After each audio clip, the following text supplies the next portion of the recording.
Jika dia menyibukkan dirinya untuk membalas dendam kepada orang yang menzaliminya, dia tidak maafkan. Dan dia ingin membalas dengan setimpal, maka umurnya akan habis. Wa tafarraqa alaihi qalbu, dan qalbunya akan terpencar-pencar, sibuk mikir ini, sibuk mikir anu, tidak bisa fokus. Siapa sih yang bisa membalas kezaliman dengan setimpal? Jarang. Ada orang menuduh kita macam-macam. 2 tuduhan kita balas dengan 10 tuduhan. Ketika kita membalas dengan lebih daripada levelnya, kita sekarang yang zalim. Jibril Radio, 24 jam non-stop, dengerin kajian tanpa ribet. Kita akan mudah memaafkan orang-orang yang berbuat zalim kepada kita. Karena kita hidup di dunia. Dan kalau kita hidup di dunia tidak luput dari kita berbuat salah kepada orang lain atau orang lain berbuat salah kepada kita. Ya, kita tidak sedang hidup di surga. Ya, kalau di dunia maka ada kemarahan, ada namanya kesedihan, ada orang menzalimi kita, ada orang menuduh yang tidak, ya. Oleh karenanya kita perlu dengan perang yang namanya mudah memaafkan. Siapa yang mudah memaafkan dia akan bahagia dunia terlebih lagi di akhirat. Ibnu Taimiyah rahimahullah berkata, "Wa yu'inul 'abda 'ala hadha sabri 'iddatu asya'." Agar seorang bersabar terhadap orang yang menzaliminya dan mudah memaafkannya, maka bisa mempelajari faktor-faktor berikut. Perkara-perkara berikut ini membantu seorang untuk bisa memaafkan. Yang pertama, kata Syekh Islam Taimiyah, yaitu meyakini bahwasanya semua sudah ditakdirkan dan apa yang terjadi semua di bawah kehendak Allah Subhanahu wa taala. Kata beliau, ahaduha, yang pertama, an yashhada anna Allah Subhanahu wa taala khaliqu af'alil ibad, harakatihim wa sakanatihim wa iradatihim, fa ma syaa Allah kana wa ma lam yasha lam yakun, fala yataharraku fil alimil ulwi was sufli dharratun illa bi idnihi wa masyiatihi, fal ibadu alatun fanzur ila alladhi sallatahum alaik wa la tanzur ila fi'lihim bika tastarih minal hammi wal ghammi. Yang pertama, engkau menghadirkan dalam diri bahwasanya Allah yang telah menciptakan segalanya, menciptakan makhluk, menciptakan perbuatan mereka, menciptakan gerakan mereka, kehendak mereka. Apa yang Allah kehendaki itu yang terjadi, dan apa yang Allah tidak kehendaki maka tidak terjadi. Tidak ada suatu gerakan pun di langit maupun di bumi kecuali dengan izinnya dan kehendaknya. Maka lihatlah kepada Allah yang menjadikan mereka menzalimimu, dan jangan kau hanya melihat kepada hanya sekedar pada kezaliman yang mereka lakukan. Kalau kau menyadari bahwasanya semua sudah ditakdirkan dan bahwasanya semua yang sudah diatur oleh Allah Subhanahu wa taala, tastarih minal hammi wal ghammi, maka kau akan istirahat dari kegelisahan dan gundah gulana. Ini adalah faktor pertama yang memudahkan seorang untuk mudah memaafkan. Dia meyakini bahwasanya semua sudah ditakdirkan oleh Allah Subhanahu wa taala dan semuanya telah berjalan dengan kehendak Allah. Allah yang mengatur sehingga mereka menzalimi kita, ya. Ya sudah, kita mau ngapain lagi? Kita lihat kepada ini adalah perbuatan Allah Subhanahu wa taala. Dengan demikian kita istirahat dari banyak kegelisahan dan gundah gulana. Sudah takdir, mau diapain? Apa yang Allah takdirkan tidak akan kita bisa luput darinya. Ma asabaka lam yakun li yukhti'ak wa ma akhta'aka lam yakun li yusibak. Apa yang menimpamu tidak bisa kau hindari. Betapapun kita berusaha menghindar, tidak akan bisa terhindar. Ini sudah ditulis bahwasanya mereka akan menzalimi kita 50.000 tahun sebelum Allah menciptakan langit dan bumi. Kalau kita menyadari ini semua sudah ditakdirkan oleh Allah dan atas kehendak Allah, maka kita akan tenteram. Ini sudahlah. Kita jangan lihat pada sekedar dia perbuatan orang itu. Lihatlah ini semua di atas kehendak Allah Subhanahu wa taala. Kemudian yang kedua, membantu kita untuk mudah maafkan, bahwasanya meyakini musibah menimpa kita, ada orang menzalimi kita, mengata-ngatain kita, mengambil harta kita, memukul kita misalnya. Ini semua akibat dosa-dosa yang kita lakukan. Ini semua akibat dosa-dosa yang kita lakukan. Sehingga kalau kita tahu ini akibat dosa-dosa kita, kita lebih mudah maafkan. Sudah, ini dosa-dosa saya. Kata Ibnu Taimiyah rahimahullah taala, an yashhada dzunubahu wa anna Allah innama salatum alaihi bi dzambihi. Dia harus menghadirkan dalam dirinya tentang dia menyaksikan dosa-dosa yang dia lakukan. Dan dia sadar bahwasanya tidaklah Allah menjadikan mereka menzalimi dirinya kecuali karena dosa yang dia lakukan. Kama qala ta'ala, sebagaimana firman Allah Subhanahu wa taala, "Wa ma asabakum min musibatin fa bima kasabat aydikum wa ya'fu an katsir." Tidak ada satu musibah yang menimpa kalian kecuali akibat ulah perbuatan kalian, dan Allah mengampuni banyak dosa-dosa kalian. Fa idza syahida al-'abdu anna jami'a ma yanaluhu min al-makruh fa sababuhu dhunubuhu. Ishtaghala bit-taubah wal istighfar min adh-dhunubi allati sallatahum 'alaihi bisababiha. Kalau seorang hamba sudah sadar bahwa semua yang menimpanya, hal-hal yang tidak dia sukai menimpanya, menimpa dirinya, menimpa hartanya, semuanya akibat dosa yang dia lakukan. Kalau dia tahu akibat dosa dia, maka dia akan sibuk untuk bertobat untuk beristighfar dari dosa yang telah dia lakukan yang merupakan sebab orang-orang tersebut berbuat zalim kepada dia. Sehingga dia sibuk dengan bertobat beristighfar untuk tidak sempat an dhammihim wa laumihim wal waqi'ati fihim. Sehingga dia tidak sempat untuk mencela orang-orang yang mendoliminya. Tidak sibuk untuk memaki orang-orang yang mendoliminya. Karena dia sibuk beristighfar. Wa idza ra'aital abda yaqa'u fin nasi idza adawhu wa la yarji'u ila nafsihi bil laum wal istighfar fa'lam anna musibatun haqiqiyatun wa idza taba astaghfara wa qala hadha bi dhunubi sarat fi haqqihi ni'matan. Berkat indah dari Ibnu Taimiyah rahimahullah taala. Beliau berkata, jika engkau melihat seorang terjerum dizolimi oleh masyarakat, orang-orang menzalimi dia. Ketika dia dizalimi, ternyata dia tidak istighfar dan dia tidak bertobat. Malah dia kemudian sibuk membalas orang-orang tersebut. Ketahuilah bahwasanya musibah yang menimpanya benar-benar musibah yang sejati. Ya. Benar dia dizalimi, itu musibah. Tapi musibah dia melupakan bahwasanya dirinya penuh dengan dosa sehingga dia tidak istighfar karena kezaliman tersebut menimpa dia sebab dosa-dosanya. Kata Syekhul Islam Ibnu Taimiyah rahimahullah, mereka menzalimi dia musibah, tetapi musibah yang sungguhnya ketika dia terkena musibah dia tidak sadar bahwasanya itu akibat dosa-dosanya. Ya. Tapi kalau ternyata ketika dia terkena musibah, kemudian dia bertobat dan beristighfar dan dia berkata hadza bidunubi, ini semua musibah karena dosa-dosaku, sarat fi haqqihi ni'mah, maka musibah yang menimpa dia itu sebenarnya nikmat dari Allah Subhanahu wa taala. Kenapa? Dengan musibah yang menimpa dia mengingatkan dia tentang dosa-dosanya yang selama ini dia lupakan. Ya, selama ini dia lupakan. Jadi Ibnu Taimiyah rahimahullah taala mengingatkan bahwa tidak ada musibah pun yang menimpa kita kecuali dosa-dosa kita. Nah, kalau kita sadar musibah menimpa kita, orang zalimi kita, orang ngatain-ngatain kita, karena dosa-dosa kita, maka harusnya kita sibuk memperbaiki diri, introspeksi diri dengan bertobat dari dosa-dosa yang kita lakukan. Ketika kita berhasil introspeksi diri akibat musibah yang menimpa kita, justru kita mendapatkan nikmat dari Allah karena rupanya itu teguran dari Allah. Agar kita kembali introspeksi diri. Tapi kalau kondisi sebaliknya, ketika kita terkena musibah, ternyata kita malah tidak beristighfar, tidak bertobat, malah sibuk membantah dan balas, ketahuilah itu musibah yang sungguhnya. Artinya lebih besar musibah kita lupa diri daripada musibah dizalimi oleh orang lain. Perkataan ini dari Syekh Islam Taimiyah rahimahullah taala. Tapi sebab ketiga agar seorang mudah untuk bertobat kepada Allah Subhanahu wa taala, agar orang mudah memaafkan orang lain adalah menyadari bahwasanya memaafkan itu ganjarannya besar. Maafkan dia ganjaran besar. Ats-tsalits kata Syekh Islam Taimiyah, sebab yang ketiga, faktor ketiga agar mudah maafkan. An yashhadal abdu husna thawabil ladzi wa'adahu Allahu liman afa wa sabara. Seorang hamba hendaknya menghadirkan dalam dirinya tentang indahnya pahala yang akan dia dapatkan yang Allah janjikan bagi orang yang memaafkan dan bersabar. Kama qala ta'ala wa jazaa'u sayyi'atin sayyi'atun mithluha faman afa wa aslaha fa'ajru 'ala Allah innahu la yuhibbudz zalimin. Siapa membalas keburukan adalah dengan keburukan yang misalnya.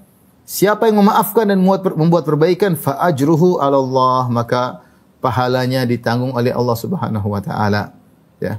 Ini dalil bahwasanya jika seorang memaafkan, maka fa'ajruhu 'ala Allah, pahalanya ditanggung oleh Allah. Ketika Allah menggunakan konteks ini, pahalanya aku yang tanggung, maka itu menunjukkan pahalanya besar.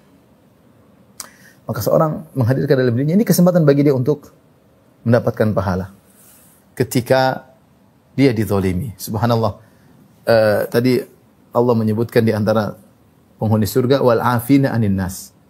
Orang-orang yang memaafkan orang yang menzaliminya. Kapan seorang bisa menjalankan ibadah ini, ibadah memaafkan? Ketika dia sedang dizalimi. Kalau tidak ada yang menzalimi dia, ngapain dia maafkan? Jadi ini ibadah yang agung tetapi hanya bisa dikerjakan kalau seseorang sudah dizalimi. Namanya orang mau dizalimi kepingin balas ya. Tapi Allah menyuruh, memerintahkan untuk memaafkan. Ibadah yang agung. Hanya bisa dikerjakan kalau sedang dizalimi. Subhanallah. Jadi seorang menghadirkan dalam dirinya tentang agungnya memaafkan. Kata Allah, wa man afa wa aslaha fa ajruhu 'ala Allah. Barang siapa memaafkan dan melakukan perbaikan, pahalanya yang tanggung oleh Allah. Kalau Allah sudah mengatakan pahala yang tanggung oleh Allah, ini menunjukkan bahwasanya pahalanya sangat besar. Seperti sabda Nabi SAW meriwayatkan hadis qudsi tentang orang yang berpuasa.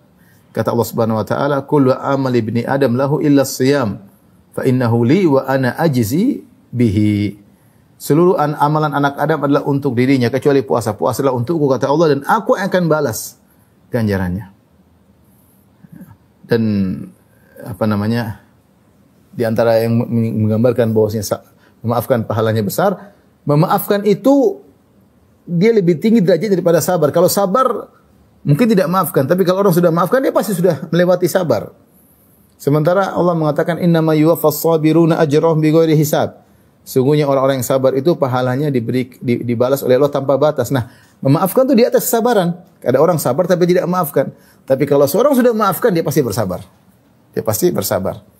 Oleh karenanya pahala bukan cuma bersedekah, bukan cuma salat malam, bukan cuma pahala berdakwah, bukan cuma haji umrah. Di antara pahala yang agung, kamu memaafkan ketika kamu dizalimi. Ini sangat berat ya. Mungkin bagi orang ringan untuk berhaji, bagi orang ringan untuk umrah, tapi memaafkan berat sekali. Apalagi yang menzalimi dia adalah orang yang sangat menjengkelkan ya. Yang telah menzaliminya bertahun-tahun misalnya. Lihat kata Nabi sallallahu alaihi wasallam dalam hadis, "Man kadzama ghaidhan wa huwa qadirun ala an yufidahu, da'ahu Allahu ru'usil khalaiq yaumal qiyamah hatta yukhayyirahu min fi ayyil huri sya'a." Siapa yang meredam amarah padahal dia mampu untuk melampiaskannya, maka Allah akan panggil dia pada hari kiamat di hadapan manusia pada hari kiamat kelak. Sampai Allah menyuruh dia memilih bidadari mana yang dia sukai. Ini baru meredam amarah. Lebih daripada meredam amarah adalah memaafkan. Oleh karenanya memaafkanlah ibadah yang agung. Kita jadilah orang pemaaf. Sama istri maafkan, anak muda maafkan, kawan maafkan, teman maafkan, bos kita maafkan, anak-anak buah kita maafkan, tetangga kita maafkan, teman dekat kita maafkan. Jangan juga emosi. Maafkan, pahalanya besar di sisi Allah Subhanahu wa taala. Faktor yang keempat agar kita mudah memaafkan, meyakini bahwa memaafkan akan bersihkan hati dari penyakit-penyakit hati terhadap orang lain. Orang kalau maafkan, hatinya dia maafkan, maka akan menjadikan hatinya terbersihkan, bersih dari penyakit-penyakit hati yang lain. Ya. Ibnu Taimiyah rahimahullah berkata, "Ar-rabi' an yashhada annahu idza afa wa ahsana awrathahu dzalika min salamatil qalbi li ikhwanihi." Dia harus menghadirkan dalam dirinya bahwasanya kalau dia memaafkan dan berbuat baik, maka hal ini akan menimbulkan keselamatan jiwa qalbunya terhadap teman-temannya. Dia tidak hasad, tidak dengki. Wa naqa'ihi minal ghishi wal ghilli wa talabil intiqam wa iradati syarr. Hatinya akan dibersihkan oleh Allah Subhanahu wa taala sehingga tidak ada jengkel, tidak ada dongkol, tidak ada ingin balas dendam, tidak ada ingin keburukan bagi saudaranya gara-gara dia memaafkan. Wa hasala lahu min halawatil afi ma yazidu ladzatuhu wa manfaatuhu ajilan wa ajilan. Ma yazidu ladzatahu wa manfaatuhu ajilan wa ajilan. Al manfaatil hasilatil lahu bil intiqam ad'afan mudha'afa. Kemudian faedah berikutnya, kalau dia memaafkan selain hatinya bersih, maka dia akan merasakan manisnya memaafkan. Dan ini manisnya memaafkan lebih lezat daripada kalau dia membalas dendam. Balas dendam memang menyenangkan. Orang kalau sudah membalas dendam dia senang, puas, bisa balas dendam, bisa mukul balik, bisa serang balik, senang. Ada kelezatan, tapi kata Syekhul Islam Ibnu Taimiyah, kalau dia memaafkan kelezatnya lebih daripada itu. Ini hanya bisa dirasakan oleh orang yang mencoba. Memaafkan hatinya bersih. Tidak dongkol, tidak jengkel. Tenang dia, tentram. Bayangkan orang memaafkan hidupnya tentram. Tenang. Di rumah tentram, sama anak-anak, sama istri. Tidak dongkol, tidak bercokol ke segala dalam hati berbagai macam penyakit. Sehingga kata Syekhul Islam Ibnu Taimiyah rahimahullah, benar kalau kita membalas dendam, kita balas orang yang menzalimi kita, kita dapat kenikmatan balas dendam. Puas kalau dia sudah jatuh, puas kalau dia sudah KO, puas kalau sudah dipentung sama kita. Tetapi yakinlah bahwasanya nikmat memaafkan lebih lezat daripada nikmat membalas dendam. Paling tidak hati orang bersih. Ya, bayangkan kalau orang tidak memaafkan, tidur gelisah, mikirin terus kapan lawannya bisa dihajar, kapan lawannya bisa celaka. Terus tidak bersih hatinya. Baik. Yang berikutnya yang kelima, meyakini bahwa memaafkan dan akan menambah kemuliaan seorang. Siapa yang memaafkan, maka kemuliaannya akan ditambah oleh Allah Subhanahu wa taala. Dan ini berdasarkan hadis. Ya, nanti akan disampaikan. Kata Syekh Islam Ibnu Taimiyah, al-khamis an ya'lam annahu man taqama ahadun qat li nafsihi illa awrathahu dzalika dhullan yajidu fi nafsihi. Seorang harus tahu bahwasanya tidaklah seorang membalas dendam untuk membela dirinya sendiri. Dia tidak bela syariat, dia bela dirinya sendiri. Dia masalah dengan seorang sehingga dia merasa terima, dia mulai membela dirinya sendiri.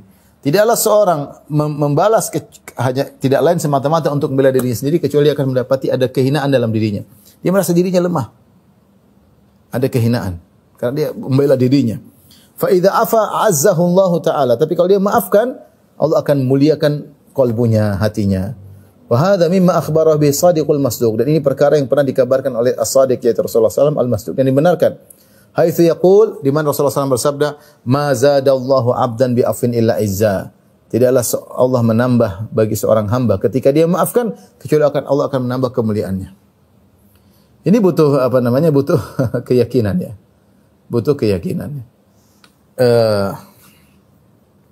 Saya katakan tadi bahwasanya siapa yang membalas dendam kelihatannya dia menang kalau secara zahir. Maka Rasulullah menggandingkan 3 perkara dalam hadis kita Rasulullah SAW, "Man naqasa shadaqatan min mal, wa ma zadal 'abda bi afin illa izzan, wa ma tawadda'a ahadun illa rafa'ahu Allah." Rasulullah menyebut 3 perkara yang semuanya zahirnya tidak menguntungkan. Siapa yang bersedekah, zahirnya hartanya berkurang. Tapi kata Nabi, "Ma naqasat shadaqatan min mal." Sedekah tidak mengurangi harta, hartanya akan bertambah. Bagaimana? Urusannya Allah Subhanahu wa taala. Kemudian siapa yang tidak balas dendam ketika disakiti, seakan-akan dia lemah. Oh, ini tidak kuat, tidak balas dendam, diam aja, menang wae. Ini kayaknya lemah. Ternyata kata Nabi tidak. Kalau dia memaafkan, dia diam tapi dia maafkan, justru dia semakin ditambah derajatnya oleh Allah Subhanahu wa taala. Ini banyak kenyataan orang diserang terus tapi dia diam, dia tenang, justru derajatnya dinaikkan oleh Allah Subhanahu wa taala. Yang ketiga, wa ma tawadda'a ahadun lillahi illa rafa'ahu Allah. Tidak ada seorang tawadhu merendahkan dirinya karena Allah kecuali Allah akan angkat derajatnya. Jadi kalau seorang senantiasa membela dirinya dalam perdebatan, dia bela dirinya dia selalu menolong, tidak memaafkan orang, dia akan mendapat kehinaan dalam dirinya. Hatinya menjadi rendah ya. Tapi kalau dia maafkan, Allah berikan hatinya, qalbunya naik ya. Baik. Yang keenam, dia harus menghadirkan dalam dirinya tentang faedah memaafkan, yaitu jika dia memaafkan orang lain, dia akan diampuni oleh Allah. Jika dia mengampuni, dia diampuni. Jika dia memaafkan, dia diampuni oleh Allah Subhanahu wa taala. Dan siapa di antara kita sih yang tidak butuh dengan ampunan? Kita tahu kita banyak dosa, dosa penglihatan, dosa pendengar, dosa lisan, dosa hati. Dan kita ingin dosa-dosa kita diampuni oleh Allah Subhanahu wa taala. Di antara cara agar dosa kita diampuni oleh Allah, kita dizalimi orang dan kita maafkan. Kalau kita maafkan orang lain, Allah akan maafkan kita. Namanya al-jaza' menyisil amal, balasan sesuai dengan perbuatan. Ibnu Taimiyah berkata, "Wa hiya min a'dhamil fawaid." Ini adalah faedah yang paling besar di antaranya. An yashhada anna al-jazaa'a min jinsil amal. Dia harus tahu bahwasanya balasan sesuai dengan perbuatan. Wa annahu nafsuhu zalimun mudzannab. Dan bahwasanya dirinya itu adalah berbuat zalim dan muznib, pendosa. Wa anna man afa 'anil nas afallahu anhu. Dan dia sadar bahwa siapa yang memaafkan orang lain, maka Allah akan mengampuninya. Wa man ghufira lahum wa man ghafara lahum ghafarallahu lahu. Siapa yang memaafkan orang-orang yang menzaliminya, Allah akan mengampuninya. Fa idza syahida anna afwahu anhum wa safhahu wa ihsanahu ma isatim ilai sababun li an yakhziyallahu kadzalika min jinsi amalihi fa ya'fu anhu wa yasfah wa yuhsinu ilaihi ala dhunubihi wa yusahhilu alaihi afwahu wa sabrahu wa yakfil akhil hadhil faedah. Ya. Jika dia sadar bahwasanya jika dia maafkan orang lain, kemudian dia maafkan orang lain, dia berlapang dada, bahkan dia berbuat baik kepada orang yang berbuat zalim kepada dia. Ya. Maka ini adalah sebab Allah akan membalas dia dengan an yajziyahullah kadzalik. Allah akan balas dengan yang semisalnya. Maka dia akan semangat. Siapa tidak ingin diampuni dosa-dosanya? Kalau Anda ingin ampuni dosa, maafkan orang. Siapa yang ingin kalau dia berbuat buruk dibalas dengan kebaikan, maka berbuatlah sama orang. Kita ingin kan kita berbuat buruk, Allah balas dengan kebaikan. Siapa yang tidak ingin? Kita ingin. Maka lakukanlah kepada orang lain berbuat buruk sama Anda, balas dengan kebaikan. Agar kalau Anda di akhirat kelak Anda berbuat keburukan, dosa, Allah balas dengan kebaikan. Bukan cuma dimaafkan, dibalas dengan kebaikan. Kalau kita maafkan orang, Allah maafin kita. Kalau kita balas keburukannya dengan kebaikan, Allah balas keburukan kita dengan kebaikan. Maka lihat kata Ibnu Taimiyah, wa yakfil aqil hadhil faedah. Cukup bagi orang yang berakal ini faedah yang agung, cukup. Kenapa kita malas untuk maafkan? Kalau perlu kita balas dengan kebaikan. Sehingga kalau kita balas dengan kebaikan, nanti di akhirat kita banyak dosa. Kita datang dengan keburukan di hadapan Allah, Allah balas dengan kebaikan. Kenapa? Ketika di dunia kita sering balas keburukan orang dengan kebaikan. Tapi ini berat. Namanya orang kalau ditzalim pinginnya balas. Tapi ya, ini teori yang harus dipraktikkan agar kita dapat kebaikan-kebaikan dari Allah Subhanahu wa taala. Makanya ketika Abu Bakar radhiyallahu anhu marah kepada Mistah, Abu Bakar radhiyallahu anhu, putrinya Aisyah. Aisyah dituduh berzina, radhiyallahu anha dituduh berzina. Di antara orang-orang yang menuduh berzina adalah Hassan bin Thabit, Mistah, kemudian Hamnah bintu Jahshin. Di antara kaum muslimin yang terprovokasi oleh orang munafik untuk menuduh Aisyah berzina adalah Mistah, dan Mistah adalah kerabatnya Abu Bakar radhiyallahu anhu, dan dia adalah seorang yang fakir, yang miskin, dan Abu Bakar senantiasa membantu dia secara ekonominya. Ternyata dia ikut-ikut menuduh putri Abu Bakar, Aisyah, berzina. Maka Abu Bakar pun bersumpah tidak akan menyambung lagi silaturahmi, tidak akan lagi memberi kebaikan kepada Mistah. Maka Allah turunkan ayat, wala ya'tali ulul fadli was sa'ati minkum an yu'tu ulil qurba wal masakinul muhajirin fi sabilillah wal ya'fu wal yasfahu ala tuhibbuna ayaghfirallahu lakum. Kata Allah, janganlah seorang yang memiliki kelapangan harta dan kelebihan harta, memiliki kemuliaan, untuk bersumpah tidak memberi makan kepada fakir miskin dari kalangan muhajirin. Itu Mistah, Abu Bakar pada Mistah. Kata Allah, wal ya'fu wal yasfahu, hendaknya maafkan dan berlapang dada. Ala tuhibbuna yaghfirallahu lakum, tidakkah kalian ingin Allah mengampuni kalian? Kaidahnya mudah. Ya, ini faedah yang sangat agung. Kalau kau ingin dimaafkan oleh Allah, maafkan orang. Kalau kau ingin keburukanmu dibalas dengan kebaikan oleh Allah, balaslah keburukan orang dengan kebaikan. Terserah. Ini al-jazaa min al basu dengan perbuatan. Faktor yang ketujuh yang mencegah kita untuk berbuat zalim atau memotivasi kita untuk maafkan, yaitu membalas kezaliman orang lain hanya akan buang-buang waktu dan memungkinkan hilangnya maslahat yang besar. Kalau kita sibuk balas orang, waktu kita habis. Bahkan banyak kemaslahatan yang harus kita dapatkan terbuang gara-gara sibuk membalas orang. Kata Syekhul Islam Taimiyah, as-sabi an ya'lam annahu idza ishtaghalat nafsuhu bil intiqam wa talabil muqabalati dha'a alaihi zamanuhu. Hendaknya dia sadar jika dia menyibukkan dirinya untuk membalas dendam kepada orang yang menzaliminya, dia tidak maafkan, dan dia ingin membalas dengan setimpal, maka umurnya akan habis. Wa tafarraqa alaihi qalbu, dan qalbunya akan terpencar-pencar, sibuk mikir ini, sibuk mikir anu, tidak bisa fokus. Wa fatahu min masalihi ma la yumkin istidraku, dan akan luput dari kemaslahatan tidak didapatkan dan tidak mungkin didapatkan kembali. Wala alla hadza a'zamu alaihi minal musibah allati nalathu min jihatihim fa idza afa wasafaha faragha qalbuhu wa jismuhu li masalihi allati hiya ahammu indahu min intiqam. Dan bisa jadi ini adalah musibah paling besar yang diraih oleh seorang ketika dia dizalimi orang menzalimi, tapi ketika dia sibuk balas orang tersebut, ini musibah lebih besar lagi.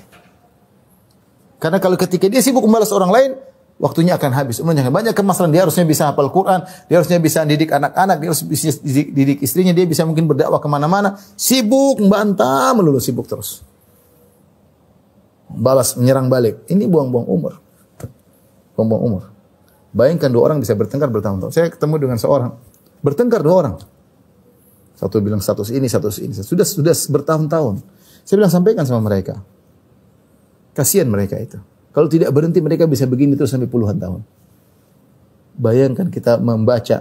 Bayangkan saya si A berbantahan sama si B, atau saya bantahan sama orang. Orang itu zalimi saya, ngomongin saya macam-macam. Terus saya baca pernyataan dia, saya jengkel. Kemudian saya balas. Jengkel. Terus saya baca komentar, ingin tahu seperti apa. Buang-buang umur. Waktu habis, umur habis. Coba kalau saya gunakan baca Quran. Coba kalau saya gunakan untuk hafal Quran.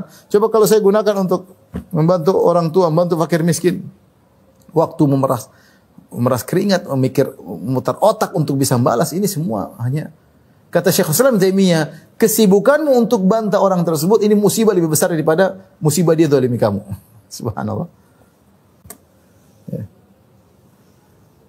Kadang tidak bisa tidur, kadang gelisah, deg-degan. Ya. Ada yang balas deg-degan menunggu balasan berikutnya dan seterusnya. Ya. Jadi hanya buang-buang umur. Tapi faktor berikut yang ke-8 agar seorang mudah maafkan. Rasulullah SAW tidak pernah melakukan pembelaan terhadap dirinya. Rasulullah SAW tidak pernah membela jiwanya. Padahal dia siapa? Dia seorang nabi yang mulia. Kita kebanyakan ketika membantah, membalas orang, kita bukan bela Islam tapi bela jiwa sendiri. Padahal diri kita jiwa ini penuh dengan kekurangan. Bagaimana kita membela jiwa kita yang penuh dengan kekurangan? Rasulullah SAW saja tidak pernah membela dirinya. Dia bela selalu syariat Allah Subhanahu wa taala. Kata Syekhul Islam Taimiyah rahimahullah, "Ats-tsamin anna intiqamahu wa istifa'ahu wa intisarahu li nafsihi wa intisarahu laha Fa inna Rasulullah sallallahu alaihi wasallam man taqama li nafsihi qat. Fa idza kana hadha khairu khalqillahi wa akramahum 'ala Allah lam yantaqim li nafsihi ma anna adahu adha Allah wa yata'allaqu bihi huququd din wa nafsu ashraful anfus wa azkaha wa abarruha wa ab'aduha min kulli khuluqin madhmum wa ahaqquha bi kulli khuluqin jamil. Kata beliau, ketahuilah bahwasanya jika seorang membela diri, sungguhnya dia sedang membela dirinya sendiri yang penuh dengan kekurangan. Adapun Rasulullah SAW tidak pernah membela dirinya sendiri. Ya. Padahal kita tahu bagaimana sucinya jiwa Nabi sallallahu alaihi wasallam. Bagaimana mulianya akhlak Nabi sallallahu alaihi wasallam. Dan kita tahu kalau siapa yang ganggu Nabi berarti ganggu Allah Subhanahu wa taala. Ya. Dan banyak hak-hak agama terkait dengan pribadi Rasulullah sallallahu alaihi wasallam. Dan jiwanya adalah jiwa yang termulia, yang paling baik. Dan Rasulullah orang paling jauh dari akhlak yang buruk. Dan dia yang paling utama melakukan akhlak yang baik. Ma'ahadha falam yakun yantaqimulah. Meskipun jiwanya begitu hebat, begitu mulia, Rasulullah SAW tidak pernah bela dirinya sendiri. Fa kaifa yantaqimu ahadun li nafsi? Bagaimana seorang bela dirinya? Dia tahu dirinya penuh dengan kekurangan. Wa huwa a'lamu biha wa bima fiha minasyurur wal uyub. Padahal dia tahu jiwanya itu penuh dengan kekurangan, penuh dengan keburukan. Balir rajulul arif la tusawi nafsahu indahu an yantaqima laha wala qaddara laha indahu yujibu alaihi intisaruhu laha. Ya, kata Syekh Islam Taimiyah, seorang yang sadar, ngerti, ya, maka tidak perlu dia membela dirinya. Ngapain bela dirinya? Ya. Tidak ada suatu yang mengharuskan dia membela dirinya. Dirinya penuh dengan kekurangan. Ya. Nabi sendiri tidak pernah membela dirinya, padahal dirinya adalah mulia. Jadi maksud Syekh Islam Taimiyah rahimahullah taala, kalau kita kenapa tidak maafkan karena kita ingin membela diri. Nah, perhatikan dirimu itu penuh dengan dosa-dosa, dirimu penuh dengan kekurangan. Ngapain bela diri seperti ini? Sudahlah. Nabi tidak pernah bela dirinya. Man taqama Rasulullah sallallahu alaihi wasallam Rasulullah SAW tidak pernah membela dirinya. Kalau dia bela adalah agama Allah Subhanahu wa taala. Tapi faktor yang ke-9 agar seorang mudah untuk memaafkan. Bahwasanya balasan itu dari Allah Subhanahu wa taala. Jangan dia menunggu balasan dari manusia. Jangan dia menunggu balasan dari manusia. Syekhul Islam berkata, "In udhiya ala ma fa'alahu lillah aw ala ma umira bihi min ta'ati wa nuhiya anhu min ma'siyati wajib alaihi sabr." Kalau seorang dizalimi karena dia melakukan suatu perbuatan karena Allah, misalnya karena dakwah, atau karena dia bertakwa karena menjalankan ketaatan kepada Allah, maka dia dizalimi. Atau dia meninggalkan perkataan yang haram kemudian dizalimi, maka wajib bagi dia untuk bersabar. Walam yakun lahu al-intiqam, maka jangan balas dendam, jangan balas orang yang menzalimi, sabar aja. Fa innahu qad udhiya fillahi fa ajru 'ala Allah. Karena kenapa dia dizalimi? Karena dia sedang berjuang di jalan Allah. Kalau gitu biarkan pahalanya di sisi Allah. Jangan dia disakiti kemudian dia balas, berarti dia mencari ganjaran di dunia. Ya usah, sabar aja. Karena fa ajru 'ala Allah, karena dia melakukan itu semua karena Allah, pahalanya di sisi Allah Subhanahu wa taala.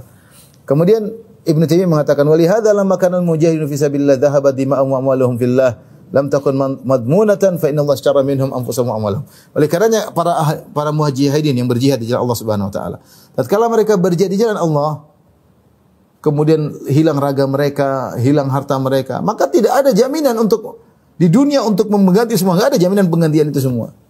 Kenapa? Karena pahalanya di sisi Allah, Allah akan membeli jiwa mereka dan harta mereka dengan surga. Fathaman 'ala Allah la 'alal khalqi, maka balasan diharapkan dari Allah bukan dari manusia. Faman talaba thamana minhum lam yakun lahu 'ala Allahi thaman. Siapa yang minta balasan dari manusia, maka Allah tidak akan beri balasan dari si Allah Subhanahu wa taala. Maka ini maksud Syekh Islam Taimiyah rahimahullah taala. Kalau kita sedang dizalimi, ingat kita dizalimi sama orang kenapa? Karena kita menjelaskan tauhid, karena kita membela kebenaran, kita membantah liberal misalnya. Kita diomongin sama orang direndah-rendahkan. Enggak usah dibalas. Karena kita sadar kita melakukannya karena Allah, maka kita harap pahala dari Allah Subhanahu wa taala. Kapan kita mulai balas? Kita enggak dapat pahala di sisi Allah Subhanahu wa taala. Karena kita melampiaskan kemarahan kita kepada orang tersebut, ya. Maka ini penting, ya. Bahwasanya kalau kita dizalimi orang, kita berharap pahala dari Allah. Jangan kita berharap balasan kepada orang tersebut, jangan. Sudah, urusan ini urusan Allah Subhanahu wa taala. Tapi yang ke-10, faktor agar mudah maafkan, ya. Meyakini bahwasanya seorang yang maafkan, ya, dicintai oleh Allah dan diridhai oleh Allah Subhanahu wa taala, ya.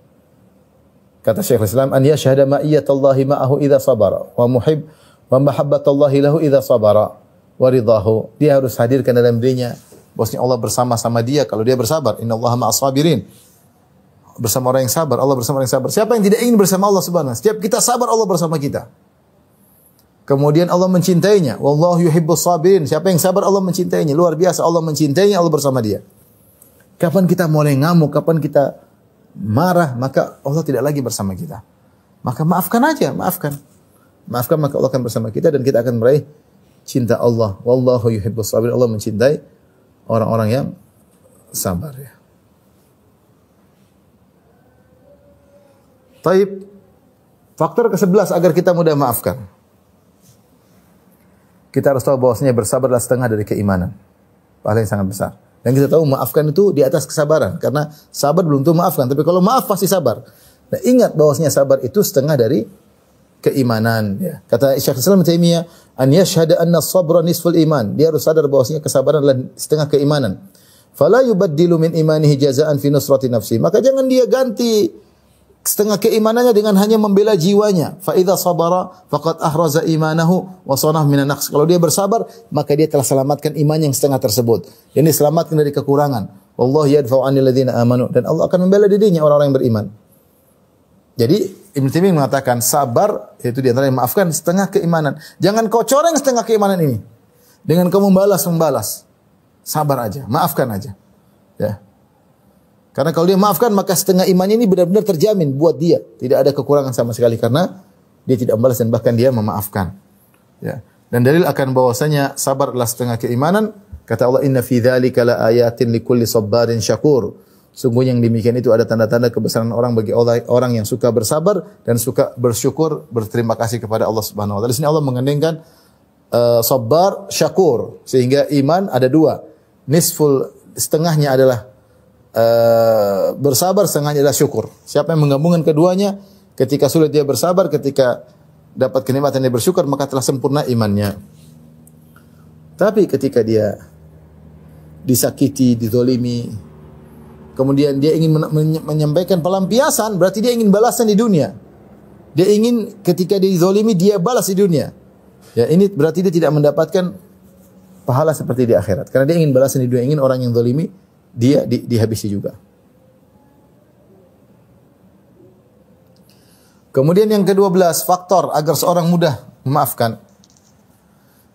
Siapa yang mudah memaafkan maka dia mengendalikan hawa nafsunya. Ini faedah yang sangat agung. Jadi orang kalau sudah memaafkan dia sudah bisa mengontrol jiwanya. Ada orang ganggu dia maafkan. Lihat Facebook orang maki-maki dia maafkan. Istrinya ya udah dia maafkan. Anak-anaknya dia maafkan. Orang tuanya, kakaknya dia udah maafkan. Tetangga bikin jengkel dia maafkan.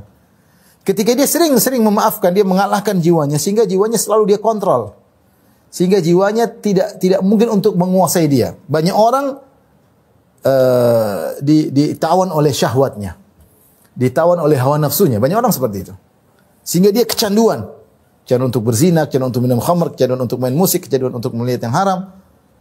Tapi ketika seorang muda menundukkan jiwanya untuk memaafkan, berarti dia bisa mengontrol jiwanya. Ketika dia bisa mengontrol jiwanya, tidak bermanja-manja. Dengan demikian, ya jiwanya tadi tertundukkan sehingga tidak bisa mengantarkan dia kepada keburukan-keburukan yang lain. Di antara cara kata Syekhul Islam Taimiyah untuk menundukkan jiwa, maafkan. Jiwa ingin memberontak, kontrol dia. Saya memaafkan. Sehingga seorang terbiasa mengontrol jiwanya. Ini faedah luar biasa dari faedah memaafkan. Kemudian orang yang bersabar dan memaafkan akan ditolong oleh Allah Subhanahu wa taala. Kata Syekhul Islam, an ya'lama annahu in sabara fallahu nasiru wa labud. Yakinlah kata Syekhul Islam Taimiyah. Kalau seorang bersabar, maka Allah pasti menolongnya. Harus Allah menolongnya. Fallahu wakilu man sabar, dan Allah akan menjadi wakil dari orang yang bersabar. Itu Allah akan mengurusi urusannya. Wa ahala zalimahu ala Allah. Kalau dia bersabar berarti dia mengatakan, ya Allah saya serahkan pembuat yang menzalimiku, serahkan itu urusanmu. Wa man intasara li nafsi, tapi sebaliknya, wa man intasara li nafsihi wa qala Allah ila nafsi. Siapa yang berusaha untuk membalas, menolong jiwanya, maka Allah serahkan urusan kepada jiwanya sendiri. Fakana huwa nasiru laha, dan akhirnya yang menolong jiwanya adalah jiwanya sendiri. Fa aina man nasiruhu Allahu khairun nasirin ila man nasiru nafsuhu ajazul nasirin wa ad'afuhu. Lantas bagaimana kita mau compare antara orang yang Allah menolongnya karena dia bersabar dibandingkan dengan orang yang penolongnya adalah jiwanya sendiri. Tentu tidak bisa dibandingkan jiwa penuh kekurangan. Oleh karenanya, ini faedah yang sangat penting. Kalau kita bersabar, nanti Allah yang ngurus. Ini sini saya sampaikan ya. Kalau kita menghadapi masalah, sabar aja. Sabar, nanti Allah yang ngurus. Tapi kalau kita mulai membalas, kita mulai mengurus, pasti urusan kita nggak beres. Kalaupun beres, maka berdampak dengan efek samping yang tidak enak. Tapi kalau kita bersabar, tentu berikhtiar. Tapi kita bersabar, niscaya bahkan kita maafkan, Allah yang mengurusi urusan kita dan pasti dampaknya positif ya. Baik. Berikutnya yang ke-14. Kalau kita maafkan orang lain, maka orang lain tersebut akan berhenti dari berbuat zalim kepada kita. Ini juga faedah yang agung.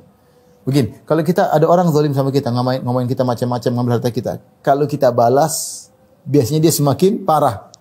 Ya, dia semakin parah ya. Dan orang yang kalau dia zalimi kita maafkan, lama-lama dia menyesal. Lama-lama dia menyesal, dia enggak enak. Karena setiap dia zalimi kita maafkan, kita bersabar karena Allah Subhanahu wa taala, maka dia akan berubah menjadi baik ya. Yang berikutnya yang ke-15. Bisa jadi kalau dia balas keburukan orang lain dan tidak maafkan, maka orang tersebut semakin parah. Semakin parah. Dan ini banyak yang terjadi seperti ini. Dia seorang dizalimi, kemudian dia balas. Orang yang menzalimi tidak terima ketika dibalas. Jadi dia boleh memikirkan bagaimana cara menghancurkan orang ini. Mau kemudian ide-idenya keluar, kemudian dia bisa jadi mencari kesalahan-kesalahan yang lain kita. Coba dari awal kita diam, kita maafkan. Aman, dia paling membalas sesekali aja. Tapi kalau kita mulai mengusik, dia balas ini kanan kiri, dia cari kesalahan-kesalahan kita, terungkap kesalahan-kesalahan kita, ini semakin parah, repot. Ya, lebih baik kita maafkan, serahkan sama Allah Subhanahu wa taala. Kalau kita maafkan, kita tenang. Kemudian yang ke-16. Kalau kita mulai membalas, tidak kita maafkan, kita mulai membalas. Biasanya kita terjerumus pada kezaliman yang lebih besar. Ya. Siapa sih yang bisa membalas kezaliman dengan setimpal? Jarang. Ada orang menuduh kita macam-macam. 2 tuduhan kita balas dengan 10 tuduhan. Ketika kita membalas dengan lebih daripada levelnya, kita sekarang yang zalim. Ini mengerikan ya. Jadi kalau kita zalimi, sabar. Kita boleh membalas wa jazaa'u sayyi'atin sayyi'atun mithluha. Kalau ingin balas setimpal. Tapi ketika kita membalas dengan level yang lebih tinggi, kuantitas yang lebih tinggi, sekarang kita yang zalim. Dan siapa yang bisa membalas dengan simpel? Tidak mudah. Oleh karena daripada kita spekulasi, kita nggak usah balas, kita maafkan. Ini maksudnya yang ke-16. Yang ke-17, agar kita mudah maafkan orang lain. Ketahuilah bahwasanya kezaliman yang menimpa kita adalah penggugur dosa kalau kita bersabar. Ya, orang tersebut mengata-ngatain kita, orang tersebut merusak, menzalimi kita. Kalau kita bersabar, yakinlah bahwasanya kesabaran tersebut akan menghapuskan dosa dan mengangkat derajat. Kata Syekhul Islam Taimiyah rahimahullah taala, "An hadhil muzlimah allati zulimaha hiya sababun imma li takfiri sayyi'atihi aw rafi darajati." Kecuali ketahuilah bahwasanya kezaliman yang menimpanya adalah sebab untuk menghapuskan dosa-dosanya atau untuk mengangkat derajatnya. Fa idzan taqama wa lam yasbir lam takun mukaffiratan li sayyi'atihi wa la rafi'atan li darajati. Tapi kalau dia tidak sabar dan dia mulai membalas, maka kezaliman yang menimpa dia tadi tidak akan menggugurkan dosa-dosanya dan tidak akan mengangkat derajat. Kenapa? Karena dia balas. Karena dia balas ya. Oleh karena ketika seorang zalim, yakinlah kezaliman itu argo pahala berjalan dan dosa-dosa diampuni. Jangan usah balas. Mendapat pahala tidak, mendapat pahala enggak usah balas ya. Sabar. Kemudian yang ke-18. Maafkan akan buat orang yang menzalimi merasa rendah. Orang yang menzalimi ketika kita maafkan terus dia merasa jiwanya rendah. Ini orang dizalimi cuek aja, tenang, santai, senyum. Akhirnya dia merasa dirinya rendah. Kata Syekh Islam Taimiyah, "Annahu idza afa an khasmihi istash'arat nafsu khasmihi annahu faqahu." Jika seorang maafkan lawannya sadar bahwasanya yang maafkan lebih tinggi, lebih bijak, lebih sabar. Dia kaget, dia maki-maki, ternyata lawannya memaafkan. Sehingga akhirnya dia merendah. Wa annahu qad rabaha alaihi fala yazalu yara nafsahu dunahu wa kafa bihadza fadlan wa syarafan lil afwi. Maka seorang ketika dia maafkan saudaranya yang menzalimi, dia orang menzalimi merasa orang ini hebat, begini maafkan saya. Sehingga dia merendah. Akhirnya orang yang menzalimi merasa bersalah. Kenapa? Karena kita maafkan dia. Yang terakhir, kata Syekh Islam yang ke-20, maafkan akan melahirkan kebaikan-kebaikan yang banyak. Saya bacakan. Annahu idza afa wa safa kanat hadhi hasanah. Kalau seorang maafkan orang lain, maka menjadi kebaikan bagi dia.